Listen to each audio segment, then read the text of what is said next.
உட்கார்ந்து எழும்போதோ இல்லை படிக்கிட்டு ஏறும்போதோ மூட்டுல அதாவது முட்டியில வலி அதிகமா இருக்கு அப்படின்னா கட்டாயம் இந்த வீடியோ உங்களுக்கு தான். இன்னைக்கு நிறைய பேருக்கு இந்த மூட்டுல வலி அதிகமா இருக்கிறதுக்கு முக்கிய காரணம் நம்ம போதுமான ஒரு ஸ்ட்ரெச்சஸும் ஒரு எக்ஸசைஸும் தினமும் நம்ம பண்றது கிடையாது. கூடவே நல்ல சத்தான உணவும் நம்ம சாப்பிட்றது கிடையாது. இந்த வீடியோல அனைத்து வயதினரும் பண்ணக்கூடிய வகையில ஒரு சேரை யூஸ் பண்ணி சிம்பிளா உட்காந்த இடத்துல இருந்தே எப்படி சில ஸ்ட்ரெச்சஸையும் சில ஸ்ட்ரென்தனிங் எக்ஸசைஸும் பண்ண போறோன்றதான் பார்க்க போறோம்.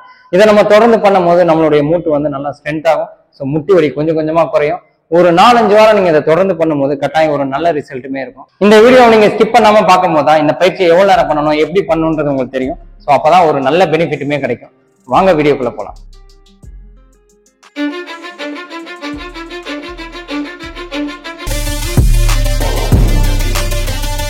இப்போ பார்க்க போற இந்த எக்ஸசைஸ்ல கால் அப்படி நீட்டிக்கோங்க. ஸ்லோவா வந்து ஃபார்வர்ட் ஸ்ட்ரெச் அப்புறம் பேக்வர்ட் ஸ்ட்ரெச்.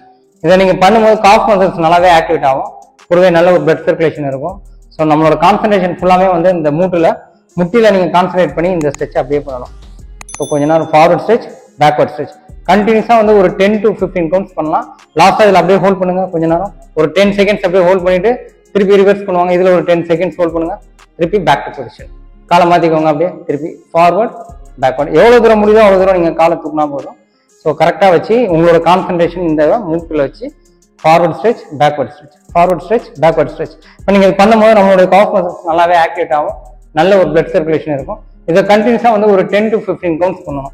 லாஸ்ட் அப்படி ஸ்டாப் பண்ணுங்க. ஒரு 10 செகண்ட்ஸ் அப்படியே ஸ்டாப் பண்ணிட்டு திருப்பி ரிவர்ஸ்ல ஒரு 10 செகண்ட்ஸ் ஃபுல்லாமே பேக்ல இருக்கணும். ஸோ காஃப் மசில்ஸ் நல்லாவே டைட்டா இருக்கும். இதுல ஒரு 10 செகண்ட்ஸ் ஹோல்ட் பண்ணுங்க. அப்படியே பேக் டு பொசிஷன். இதை கண்டினியூஸா மாத்தி ஒரு 3 செட்ஸ் பண்ணா போதும். இந்த மாதிரி பொசிஷன்ல உட்காந்துக்கோங்க. கையை வந்து மேலே தூக்கிக்கோங்க. ஆப்போசிட் லெக் வந்து நல்லா ஃபார்வர்ட்ல இருக்கணும். முட்டி வந்து பெண்டா இருக்கக்கூடாது. அதே மாதிரி கால் வந்து ஃப்ரீயா இருக்கக்கூடாது. நல்லா ஆக்டிவா இருக்கணும். ஸோ ஒரு கையை வந்து தொடையில வச்சுக்கோங்க. நல்ல ஒரு பிளட் சர்க்குலேஷன் இருக்கும் நம்மளோட முட்டிக்கு. ஸோ இதுல வந்து நம்ம காலை வந்து நல்லா ஆக்டிவா வைக்கும் போது டோ வரைக்குமே நல்ல ஒரு பிளட் சர்க்குலேஷன் இருக்கும். இதுல ஒரு 10 செகண்ட்ஸ் அப்படியே ஹோல்ட் பண்ணுங்க. திருப்பி ரிலீஸ் பேக் டு பொசிஷன். அதே போல காலை மாத்திக்கோங்க. கை நல்லா மேலே தூக்கிக்கோங்க. ஸோ கால் ஃபுல்லா ஆக்டிவா இருக்கணும். ரொம்ப ஃப்ரீயா விடக்கூடாது. ஆக்டிவா வைங்க. ஒரு கையை இப்படி தொடையில வைங்க. இதுல ஒரு 10 செகண்ட்ஸ் அப்படியே ஹோல்ட் பண்ணுங்க. நல்ல ஒரு பிளட் சர்க்குலேஷன் இருக்கும். நம்மளோட கான்சன்ட்ரேஷன் நம்மளோட முட்டியில இருக்கணும். திருப்பி அப்படியே பேக் டு பொசிஷன். காலை மாத்திக்கோங்க. ஸோ கண்டினியூஸா இந்த மாதிரி வந்து ஒரு 10 to 15 கவுண்ட்ஸ் நம்ம 3 செட்ஸ் பண்ணா இது போதும். இந்த பொசிஷன்ல வந்து ஒரு 10 செகண்ட்ஸ் நீங்க ஹோல்ட் பண்ணணும். ஒவ்வொரு பொசிஷன்ல நீங்க ஹோல்ட் பண்ணும் போதும் ஒரு 10 to 15 செகண்ட்ஸ் ஹோல்ட் பண்ணா போதும். காலை வந்து அப்படியே எடுத்து சேர் மேல வைக்கலாம். உங்களுக்கு முன்னால முடியுது அப்படின்னா சேரோட கொஞ்சம் மேல எடுத்துக்கோங்க. சின் கொண்டு வந்து இங்க சப்போர்ட் பண்ணுங்க. ஸோ கால் வந்து நல்ல ஒரு ஸ்ட்ரெச் இருக்கணும். இந்த பொசிஷன்ல அப்படியே ஹோல்ட் பண்ணணும். ஸோ பிளட் சர்க்குலேஷன் நல்லாவே கால் ஃபுல்லாவே இருக்கும். ஸோ இந்த பொசிஷன்ல நீங்க ஹோல்ட் பண்ணும்போது இந்த இடத்துல நல்ல ஒரு ஸ்ட்ரென்த் இருக்கும். ஸோ இந்த பொசிஷன் அப்படியே நிப்பாட்டுங்க. ஒரு 10 செகண்ட்ஸ் நம்மளோட கான்சன்ட்ரேஷன் ஃபுல்லாமே இந்த முட்டியில இருக்கணும். ஒரு 10 செகண்ட்ஸ் நீங்க அப்படியே ஹோல்ட் பண்றீங்க. ஸ்ட்ரைட்டா பாருங்க. திருப்பி ஸ்லோவா அப்படியே ரிலீஸ் பண்ணிடுங்க. திருப்பி அதே போல காலை மாத்திக்கோங்க. ஸோ எவ்வளவு க்ளோஸரா கிட்ட கொண்டு வர முடியுதோ கொண்டு வாங்க. ஸோ சின்ன வந்து இன்னும் ஃபார்வர்டு கொண்டு வர முடியுதோ கொண்டு வரலாம். பெயிண்ட் இருந்ததுன்னா நீங்க இப்படி வச்சுக்கலாம். இல்லை சேர் சப்போர்ட்டோட தான் இன்னும் பண்ண முடியுதுன்னா ஸோ சேர்ல வச்சு இப்படி நீங்க சப்போர்ட் பண்ணிக்கலாம். இதில் ஒரு 10 to 15 கவுண்ட்ஸ் அப்படியே ஸ்லோவா ரிலீஸ் பண்ணுங்க. திருப்பி இந்த கால். ஸோ இந்த மாதிரி வந்து ஒரு 5 to 6 செட்ஸ் வந்து நீங்க மாத்தி பண்ணணும். ஒரு 10 to 15 கவுண்ட்ஸ் நீங்க பண்ணீங்கன்னா போதும். இந்த எக்ஸசைஸ்ல காலை கொஞ்சம் சேர்ல இருந்து வெளியில தள்ளி வைங்க. ஸோ காலை எவ்வளவு முடியுதோ அவ்வளவு தூரம் திருப்பிக்கோங்க. கையை வந்து மேலே இப்படி வைங்க. ஸோ இப்போ என்ன ஆகும்னா பிளட் சர்க்குலேஷன் இடுப்புல இருந்து முட்டிக்கு நல்ல ஒரு பிளட் சர்க்குலேஷன் இருக்கும். ஸோ டைட்னஸ் ஏதாச்சும் இருந்தாலும் குறைய இருக்கும். நல்ல ஒரு மொபிலிட்டிக்குமே இது ஹெல்ப் பண்ணும். ஸோ காலை வந்து நல்லா இப்படி திருப்பிக்கோங்க. எவ்வளோ கம்ஃபர்டபுள் இருக்கோ அவ்வளோ தூரம் வச்சா போதும். ஸோ நார்மலாக கொஞ்சம் ஏஜ்டு பர்சனாக இருக்கும்போது நீங்கள் இந்த மாதிரி வைங்க. உங்களால் ஸ்ட்ரெச் வந்து இந்த அளவுக்கு பண்ண முடியுதுன்னா நல்லா அப்படி ஸ்ட்ரெச் பண்ணிட்டு காலை. ஸோ கையை இந்த பொசிஷனில் அப்படியே ஹோல்ட் பண்ணுங்க. நல்ல ஒரு பிளட் சர்க்குலேஷன் இருக்கும். நீலாம் வந்து நல்ல ஒரு ஸ்ட்ரெச் இருக்கும். நல்ல ஒரு மொபிலிட்டி இருக்கும். ஸோ ஸ்லோவாக ஒரு 10 கவுண்ட் வரைக்கும் அதை ஃபீல் பண்ணிட்டு நம்மளோட கான்சன்ட்ரேஷன் ஃபுல்லாக இந்த ஜாயின்ல இருக்கும். அதில் அப்படியே ஃபோக்கஸ் பண்ணி கான்சன்ட்ரேட் பண்ணிட்டே இருங்க. ஒரு 10 to 15 கவுண்ட்ஸ். அப்புறம் ஸ்லோவாக ரிலாக்ஸ் பண்ணிடுங்க. திருப்பி அதே போல் இன்னொரு செட் பண்ணுறோம். காலை எடுத்து பொறுமையாக வெளியில் வைங்க. ஸோ கால் வந்து இப்படி வைக்கணும்னு கிடையாது. நீங்கள் இவ்வளோ வைக்கணும். உங்களால் கம்ஃபர்டபுள் இல்லை இதில் பெயின் இருக்குது அப்படின்னா நீங்கள் காலை இப்படி வைக்கலாம்.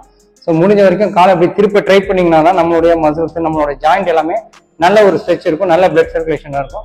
ஸோ கை இப்படி வைங்க. முதுகு ஸ்ட்ரைட்டாக இருக்கட்டும். இந்த பொசிஷனில் ஒரு 10 to 15 செகண்ட்ஸ் அப்படியே ஹோல்ட் பண்ணுங்க. Back to position. ஸோ இந்த மாதிரி வந்து ஒரு 3 to 4 செட்ஸ் நீங்கள் கண்டினியூஸாக பண்ணால்.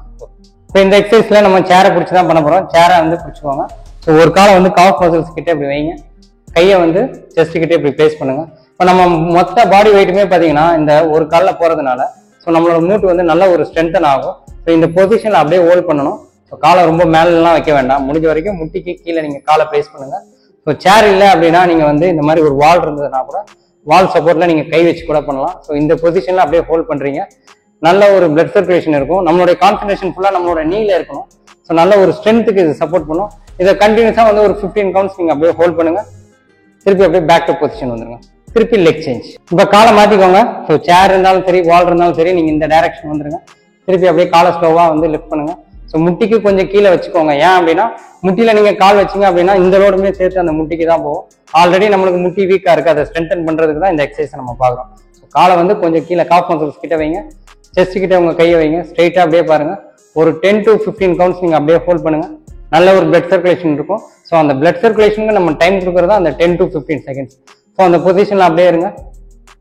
திருப்பி அப்படியே பேக் டு பொசிஷன். இதை நம்ம ரெகுலராக பண்ணும்போது நல்ல ஒரு பெயின் இருந்ததுன்னா ரிலீஃப் ஆகிறதுக்கும் நல்ல ஒரு பிளட் சர்க்குலேஷன் இருக்கும். ஸோ இந்த எக்ஸசைஸை நம்ம தொடர்ந்து பண்ணும்போது முட்டியும் வந்து ஒரு நல்ல ஸ்ட்ரென்தன் ஆகும். ஸோ இப்போ பார்த்த எல்லா பயிற்சியுமே நீங்கள் தொடர்ந்து பண்ணும்போது ஒரு நல்ல ரிலீஃப் இருக்கும். இதை கண்டினியூஸாக பண்ணும்போது ஒரு நல்ல ரிசல்ட்டுமே இருக்கும். ஒரு 3-4 வீக்ஸில் இந்த வீடியோ உங்களுக்கு ரொம்ப பயனுள்ள வகையில் இருக்கும் நம்புறோம். இது போன்ற வீடியோக்களை தொடர்ந்து பதிவிட எங்களுக்கு சப்போர்ட் பண்ணுங்க. நன்றி, வணக்கம்.